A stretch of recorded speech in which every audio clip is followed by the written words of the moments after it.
હું રાજુલાની બાજુમાં એક આયરોનું ગામ છે ત્યાં કાર્યક્રમ દેવા માટે ગયો હતો.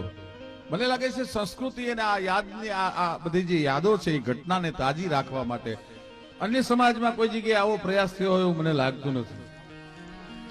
નાઘેરા આયરો ચુડાસમા સાહેબ એના દીકરીઓ જ્યાં સુધી ચોરીએ ન ચડે ત્યાં સુધી લીલા લાલ એ વસ્ત્ર પહેરે, પણ એ દીકરી ચોરીએ ચડે લગ્નના પ્રોગ્રામમાં હું ગયેલો એટલે કાળું ઓઢણું ઓઢીને દીકરી ચોરીએ ચડેલા.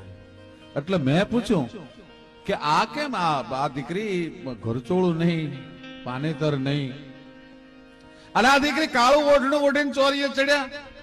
ત્યારે એને જે આંગણે પ્રોગ્રામ હતો એમણે મને વાત કરી કે અમે નાઘેરા આયર છીએ, અમે ઉગાના હોગને કાયમ હૈયામાં હંગરી રાખી એની યાદ ન ભૂલાય એટલા માટે અમે અમારી દીકરીઓ પછી કાયમ કાળા ઓઢણા ઓઢે. સાહેબ, આખા દુનિયામાં તમને કોઈ સમાજમાં આ ઘટના જોવા નહીં મળે.